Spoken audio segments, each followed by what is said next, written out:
जब कुछ सपने अधूरे रह जाते हैं, तब दिल के दर्द आंसू बनकर बह जाते हैं। जो कहते हैं कि सिर्फ हम आपके हैं, पता नहीं वो कैसे अलविदा कह जाते हैं।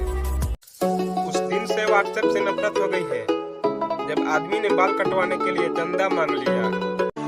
इन आंसुओं की कुछ तो कदर कर मेरी जान, इसमें छुपा है मोहब्बत तेरे लिए।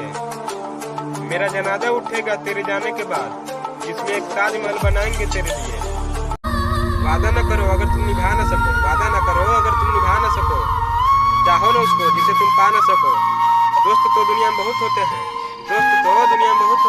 पर एक खास रखो जिसके बिना तुम मुस्कुरा न सको। गजब की प्यार थी उसकी, उदास आंखों में महसूस तक न होने दिया कि वो छोड़ने वाला है। ये बात हवाओं को बताए रखना, रोशनी होगी चिरागों को जलाए रखना। लहू देकर जिसकी हिफाजत हमने की, ऐसा टाइगर सदा दिल में बसाए रखना। है दोस्तों, अपनी तरक्की में इतना समय लगा दो कि किसी और का बुराई करने का वक्त ही न मिले। क्यों घबराते हो दुख होने से?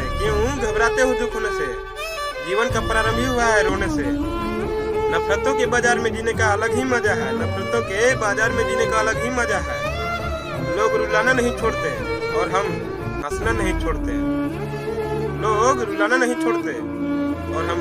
छोड़ते।